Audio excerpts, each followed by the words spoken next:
하나님께서 기뻐 받으실 줄로 믿습니다. 할렐루야. 오늘도 하나님 주시는 말씀의 은혜가 종려주일을 맞은 우리 모든 사랑하는 성도들 가운데 하나님의 은혜로 충만하기를 주님의 이름으로 축복합니다. 제가 부교육자 시절 9년을 사역했던 교회가 있습니다. 어느 수요일 저녁 여느 때와 다름없이 그날도 수요 기도회가 있었습니다. 수요 기도회가 시작되었는데 설교를 하러 올라가신 목사님께서 요람을 펴시더니 시무장로님, 시무권사님, 시무안수 집사님 일일이 다 출석을 부르셨습니다. 수요 기도회 자리가 평소보다 많이 비었구나 생각을 했지만 출석을 부르시리라고는 생각을 하지 못했습니다. 그리고는 어떻게 하실까 긴장하고 있는데 그냥 지나가셔서 별일 없구나, 그냥 지나가는구나 라고 생각을 했습니다. 그리고 주일이 되었습니다. 주일 예배를 시작했는데 목사님께서 다시 요람을 펴시더니 장로님, 집사님, 권사님, 수요 기도회 결석하신 분들 한 분 한 분 수요일 저녁 그 기도회 하던 시간에 어디에 있었느냐라고 물으셨습니다. 제 이름이 불려지는 것도 아닌데 제 등에서 땀이 흘러내렸습니다. 한 명 한 명 모두 확인한 후에 수요일 저녁 장로님께서, 집사님께서, 권사님께서 있어야 할 곳은 바쁘고 중요하다고 생각하는 그곳 또는 편안하다라고 생각하는 그곳이 아니라 예배의 자리에 있어야 합니다라고 한마디 말씀을 하셨습니다. 지난 수요일 저녁 그때 그 일이 생각났습니다. 나는 어떻게 목회를 하고 있는가라고 진지하게 제 모습을 돌아보았습니다. 새벽에 나와 기도하는데 마음이 아팠습니다. 눈물이 흘렀습니다. 너는 목회자의 책임을 다 감당하고 있느냐라고 하나님이 저에게 물으시는 음성이 들렸습니다. 너는 대서랑교회 목사로서 주어진 책임과 사명을 잘 감당하고 있느냐? 주님이 물으셨고 저는 아무 대답도 할 수가 없었습니다. 여러분, 내가 있어야 할 그 자리에 있는 것이 사실은 믿음이고 그 자리에서 주님을 만나는 그 시간이 우리에게는 은혜의 시간이 될 줄로 믿습니다. 여러분, 오늘은 우리가 사순절 6번째 주일을 맞이하게 됩니다. 사순절은 부활주일 전 주일을 제외한 40일간, 그래서 수요일을 시작으로부터 시작해서 부활주일 전날까지가 바로 사순절입니다. 사순절 6번째 주일을 종려주일이라고 부르게 됩니다. 종려주일은 우리 예수님께서 십자가를 지시기 위하여 예루살렘 성에 입성하실 때 온 성중에 있던 백성들이 나와서 호산나 호산나 외치면서 예수님의 입성을 축하하고 경배했던 그 종려나무 가지를 흔들었던 그 모습을 기념해서 종려주일이라고 부르게 됩니다. 영광과 기쁨과 찬양이 있던 그 종려주일을 지나고 내일부터는 고난주간이 시작되게 됩니다. 고난주간 한 주간은 예수님이 십자가를 지시기 위하여 묵묵히 자신의 길을 걸어가셨던 한 주간입니다. 금요일에 우리 주님께서 십자가에 달려 돌아가셨고 주일 이른 새벽에 부활하셨습니다. 여러분, 이 장면을 다시 한 번 더 생각해 봅니다. 우리 예수님께서 예루살렘 성에 입성하실 때 얼마나 많은 백성들이 나와서 환호를 질렀고 찬양을 했고 이제 드디어 우리의 왕이 세워지는구나, 우리의 왕이 이 성읍에 입성하시면 우리는 독립하는 나라가 될 것이며 또한 우리는 정치적으로 경제적으로 안정되는 나라가 될 것이다, 아무 문제도 없이 우리는 평안해질 것이다 라는 기대하는 마음이 이스라엘 백성들에게 있었습니다. 하지만 그 모습을 바라보고 계시던 예수님의 마음은 마냥 기쁘지만은 않으셨습니다. 이제 자신은 십자가를 져야 하는데 아직 제자들은 준비가 되어 있지 않습니다.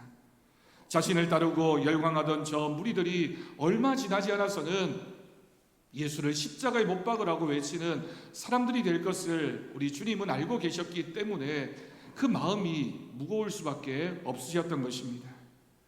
3년 공생의 기간 동안 제 아들은 예수님의 말씀을 누구보다도 가까이에서 수없이 많이 들었습니다. 예수님은 때로는 인자한 모습으로 말씀하셨고 또 때로는 엄격한 모습으로 제자들을 대하시고 그들이 주어진 그 믿음의 사명을 십자가를 지고 주님을 따르기를 원하셨습니다. 기적이 나타나고 주님의 말씀이 선포되어지고 많은 사람들이 몰려들 때는 기뻐했던 제자들이지만 지금 이 시간 우리 주님께서 고난을 말씀하시고 십자가를 말씀하시고 죽음을 이야기하시는 그 장면 속에서 이 제자들은 근심할 수밖에 없었습니다. 자신들의 기대는 이제 우리 주님이 왕이 되시면 누가 그 오른편에 앉게 될까? 누가 왼편에 앉게 될까? 우리는 어느 자리에 앉게 될까? 우리도 이제는 큰 인정을 받게 될 텐데, 높은 자리에 오르게 될 텐데, 그런 마음과는 달리 자꾸만 예수님은 내가 죽어야 된다, 나는 십자가를 질 것이다 라고 말씀하시니 제자들의 마음 가운데 어떤 마음이 들었겠습니까? 근심과 걱정과 두려움이 제자들에게 밀려왔던 것입니다. 오늘 본문의 바로 앞장인 13장 말씀을 보면 그 상황이 정확하게 기록되어져 있습니다. 제자들의 발을 씻기신 예수님의 모습이 기록되어져 있습니다.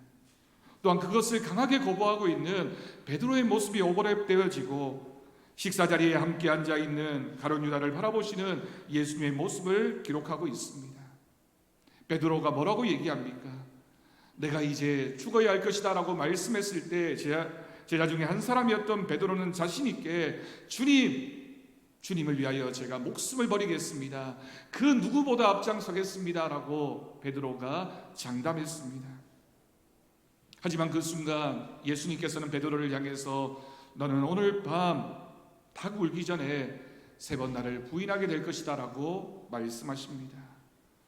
그리고 제자 중에 한 사람, 함께 성찬에 참여하고 있는 한 사람은 나를 팔게 될 것이다 라고 우리 주님이 말씀하셨던 것입니다. 여러분, 이 상황을 한번 생각해 보십시오. 모든 상황들이 무엇을 암시하고 있고 이 상황들이 무엇을 가리키고 있습니까? 이런 복잡하고 미묘한 상황에 처한 12제자들, 그 제자들은 서로를 바라보면서 복잡하고 미묘한 감정으로 함께 할 수밖에 없었습니다. 담담히 자신의 십자가의 죽음을 말씀하고 있는 예수님의 모습과 근심하고 걱정하면서 혹시라도 우리에게 닥칠 위험을 염려하고 있던 제자들의 모습이 대비되어지고 있습니다. 여러분, 그 말씀이 바로 오늘 이 말씀입니다.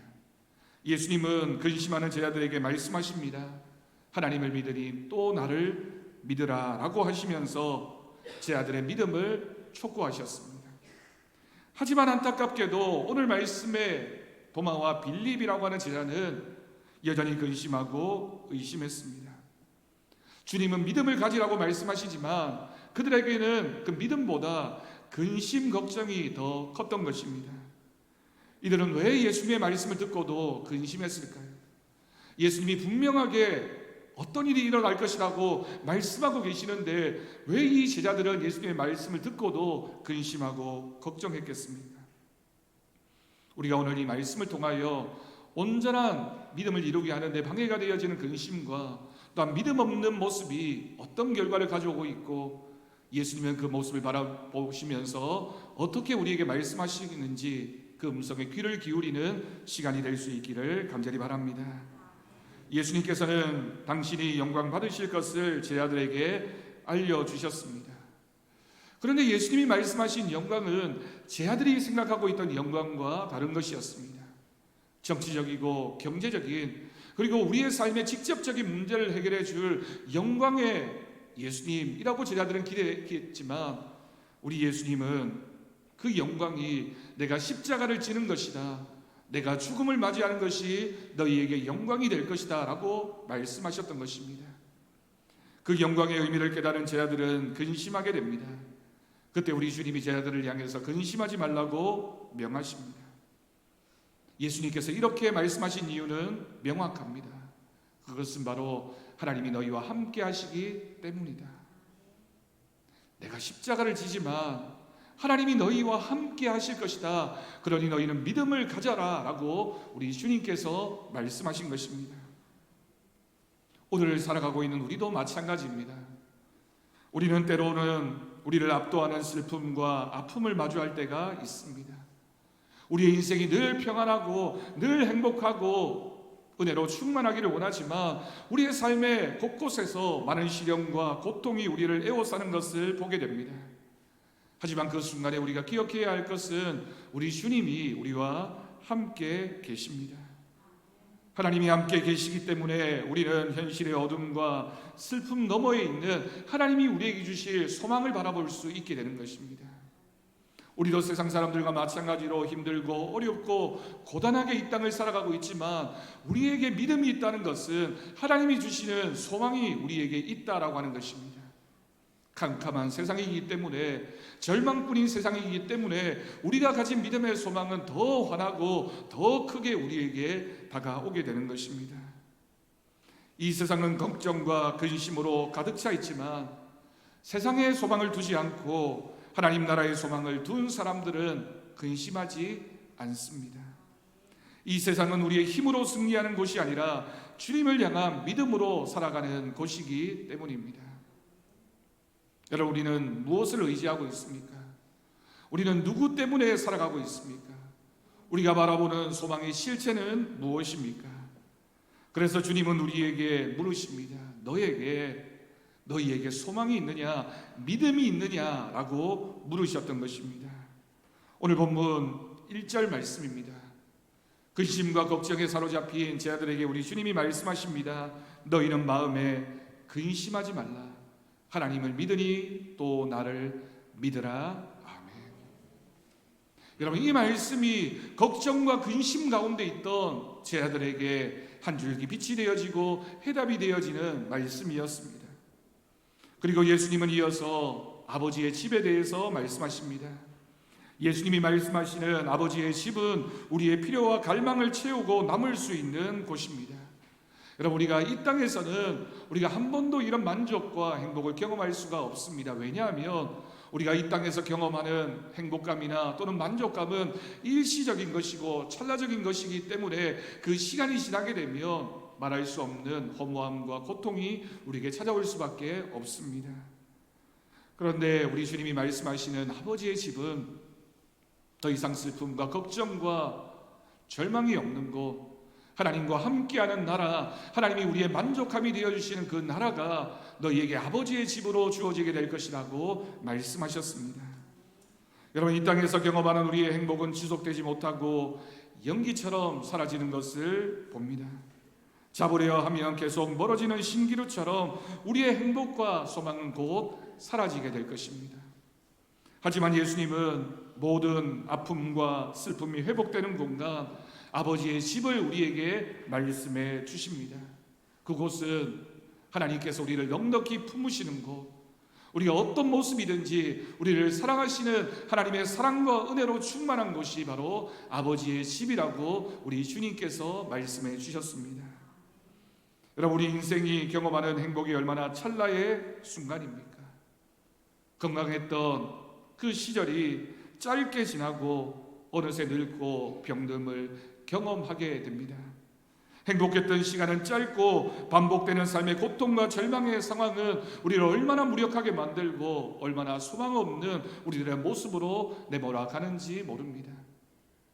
다른 사람과 비교되는 내 모습은 한숨만 나오는, 그리고 부족해 보이는, 그리고 정말 무너진 자존감으로 인하여 고통 가운데 살아갈 수밖에 없는 것이 솔직한 우리들의 모습입니다. 2000년 전 이 말씀을 듣고 있던 제 아들도 마찬가지였습니다. 또 많은 예수님의 말씀에 의문을 제기합니다. 오늘 본문 5절 말씀에 기록되어져 있습니다. 예수님이 어디로 가시는지 제 아들은 이미 알고 있다는 말씀에 도마는 나는 모릅니다 라고 대답했습니다. 도마는 우리가 잘 알고 있는 것처럼 극히 경험적인 사람이었습니다. 내가 경험해보고 내가 만져보고 내가 이해되어져야지만 내가 믿음을 가질 수 있다라고 생각했던 인물이 바로 도마입니다. 자신의 눈과 손으로 직접 확인해봐야 믿는 믿음이었던 것입니다. 제 아들은 3년이라는 시간을 내내 예수님과 함께 했고 예수님으로부터 많은 것을 배웠지만 그 시간과 말씀을 통해 온전한 믿음에 이르지는 못했던 것입니다.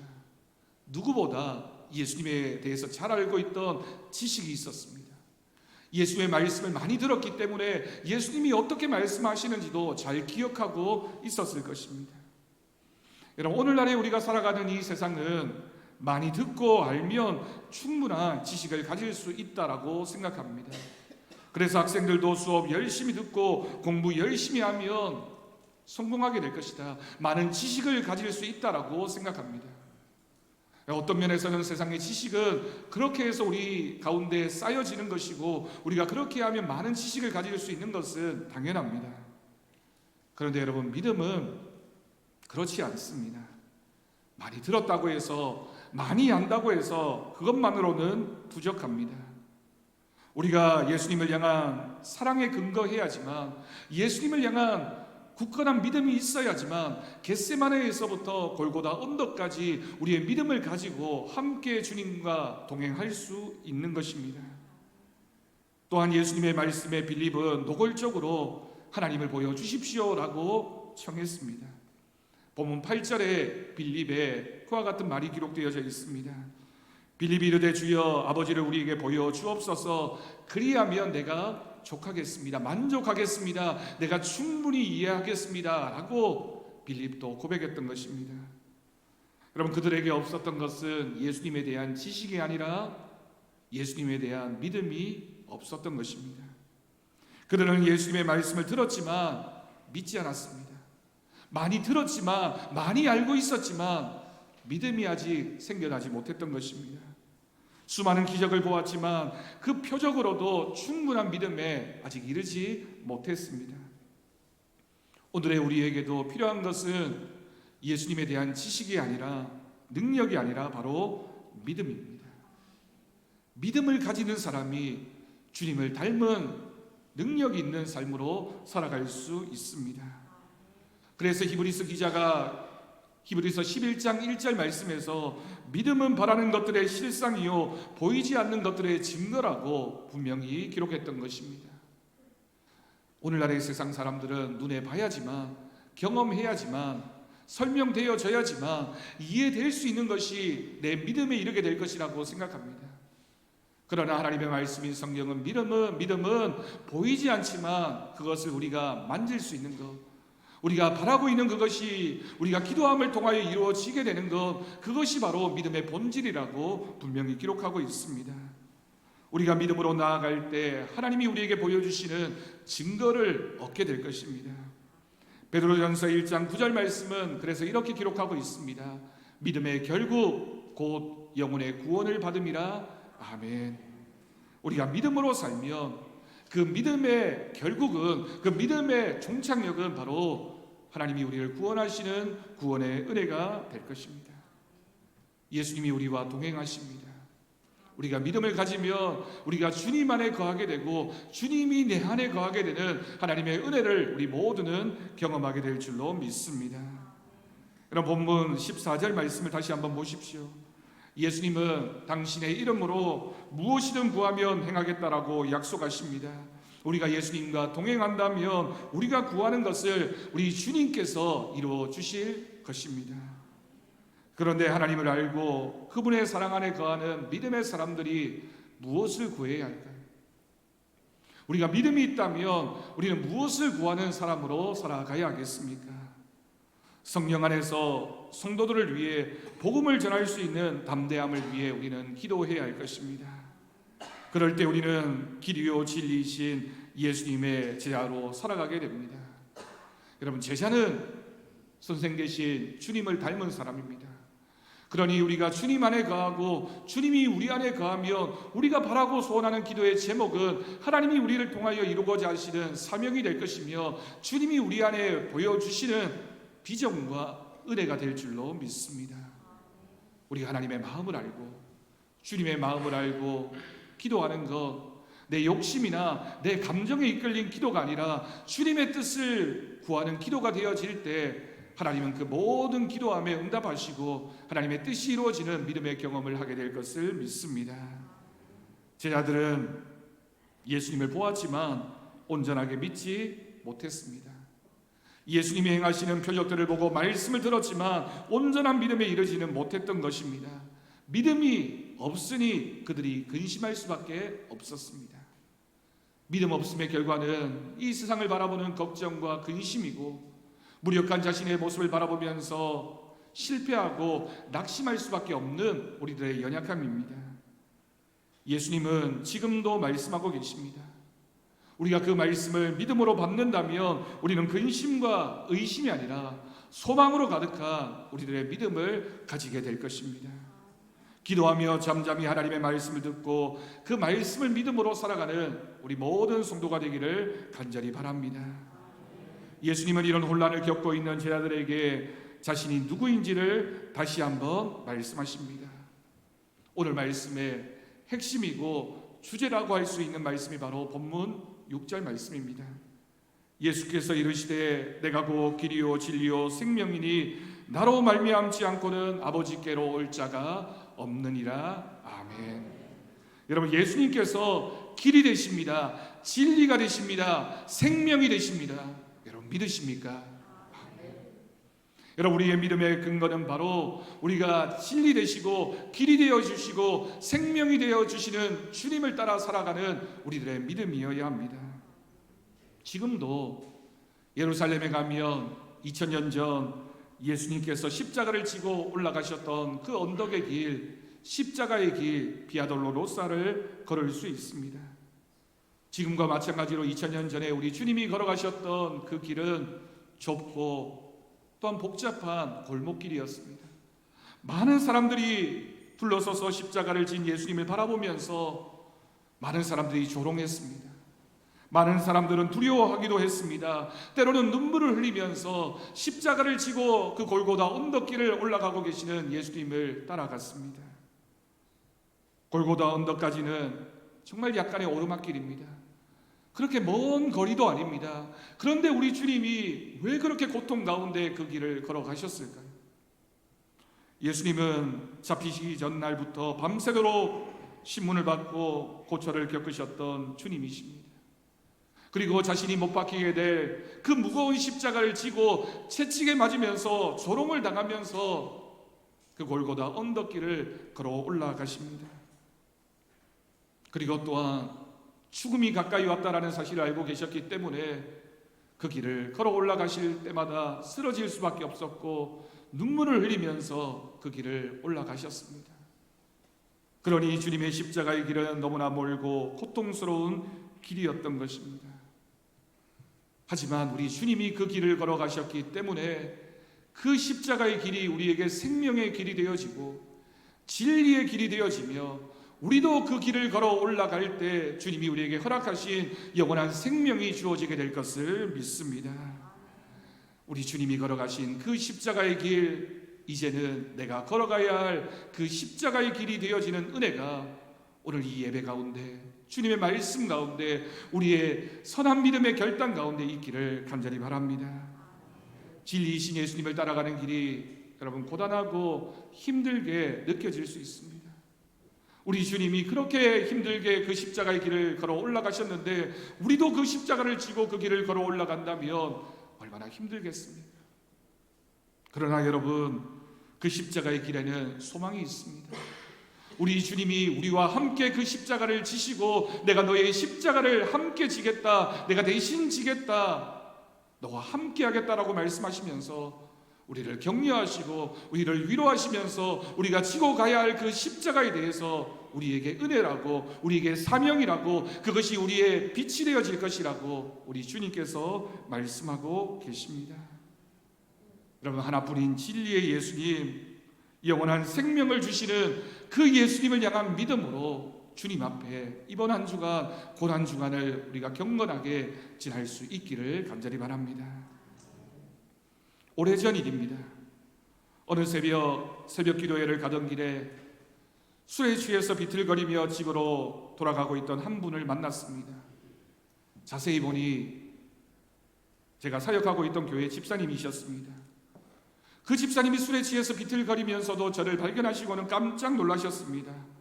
새벽에 술에 취해 집으로 돌아오다가 본인 교회 목사님을 만났으니 얼마나 놀라고 당황스러웠을까요? 저도 그분을 발견하고는 그분이 민망스러울까봐 짧게 인사를 하고 헤어졌습니다. 또 한 분이 계십니다. 어느 토요일 오후 몇 주간 주일에 보이지 않던 안수 집사님께 제가 전화를 걸었습니다. 집사님, 내일은 아무리 바쁘시더라도 꼭 교회 오시라고 당부를 드리니 이 집사님께서 고향에 있는 먼 친척 어른이 갑자기 돌아가셔서 목사님, 제가 장례에 가야 됩니다. 이번 주일은 내가 장례에 참여하고 다음 주에는 가겠습니다 라고 말씀하셨습니다. 다음 날 주일 아침 교회에 오고 있는데 마침 그 집사님이 아파트 주차장에서 골프 가방을 트렁크에 싣고 계셨습니다. 복장을 보고 얼굴을 보는데 그분이 저와 눈이 마주치더니 고개를 획 돌려서 급히 차에 타고는 사라지셨습니다. 몇 년이나 지났을까요? 주일 아침 골프 집사님은 하던 사업도 잘 되고 부자가 되셨습니다.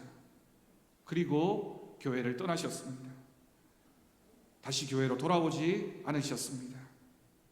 새벽에 술에 취해 귀가하던 그 집사님은 이후에 마음에 큰 다짐을 하고는 그날 이후로 술을 끊고 열심히 신앙생활을 하셨고 그 교회에 장로님이 되셔서 지금까지도 열심히 신앙생활하며 교회를 섬기고 계십니다.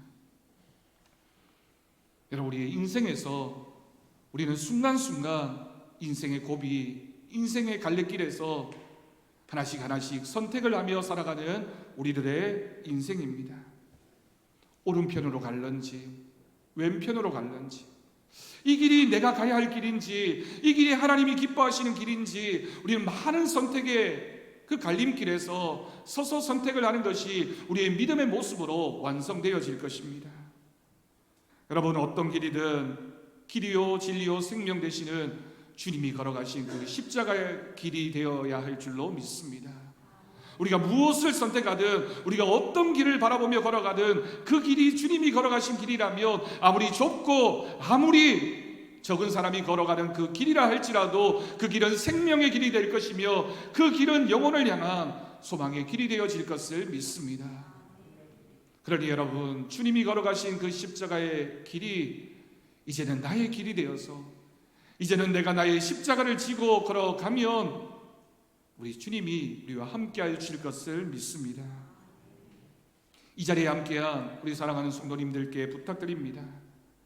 내일부터 시작되는 고난주간 특별 새벽 기도에는 1년에 한 번, 한 주간만이라도 우리가 기도하자, 우리가 주님 앞에 나와서 내 삶을 한번 돌아보자, 성찰하면서 내가 어떤 믿음의 모습으로 살아왔는지를 점검하는 시간입니다. 여러분, 우리는 오늘 저녁 그리고 내일 새벽 선택하게 될 것입니다. 이 길이 십자가의 길이 될런지, 이 길이 내 만족과 내 기쁨을 위한 길이 될런지, 여러분 어떤 선택을 하시겠습니까? 주님 앞에 나와 우리 함께 기도할 수 있기를 바랍니다. 우리 양조직 직분자는 물론이고 우리 교회 성도들, 우리 청년들, 우리 자녀들까지 주님의 교회에 나와서 이번 한 주간만이라도 우리가 지고 가야 할 그 십자가를 한번 깊이 묵상하는 은혜의 시간이 되기를 간절히 바랍니다. 여러분, 우리가 걸어가는 그 길이 하나님이 우리에게 부어주시는 은혜의 길이 될 줄로 믿습니다. 여러분, 새벽에 나온다는 것이 힘들고 피곤하고 어려울 것입니다. 하지만 여러분, 그렇게 힘들고 어려운 그 시간이 주님의 십자가의 고통만큼 클까요? 그것이 바로 주님의 십자가를 이제 나의 십자가로 고백하는 믿음의 고백이 될 수 있다면 여러분, 우리가 그 시간을 기억하고 주님 앞에 나와야 하지 않겠습니까? 여러분, 결국 선택은 여러분 자신이 하게 될 것입니다. 내가 오른편을 선택할 건지 왼편을 선택하게 될 건지, 내가 어떤 선택을 하든 그것은 나의 선택이겠지만 우리가 하나님 앞에서의 바른 길을 걸어가기를 원한다면 주님이 기뻐하시는 그 길을 진리로 삼고 생명으로 삼고 길이요 진리요 생명 되신 주님과 함께 동행하기를 원한다면 주님 앞에 믿음으로 서는 우리 모든 성도들이 될 수 있기를 간절히 바랍니다. 그럴 때에 주님이 우리와 함께 하시며 우리와 동행하시며 우리에게 큰 능력과 은혜로 충만하게 채워주실 것을 믿습니다. 그 믿음으로 이번 한 주간 고난주간을 지나는 저와 여러분 되기를 주님의 이름으로 간절히 축원합니다. 기도하겠습니다. 하나님 아버지, 감사합니다. 우리 주님은 우리의 길과 진리이며 생명이십니다. 하나님, 우리가 길과 진리요 생명이신 주님과 함께 그 믿음의 길을 걸어갈 수 있도록, 주님의 십자가가 이제 나의 십자가가 되는 은혜를 누릴 수 있도록 하나님 우리를 붙잡아 주옵소서. 주님 앞에 믿음으로 나아가게 하여 주옵소서. 감사드리옵고 예수님의 이름으로 기도드립니다. 아멘. 오늘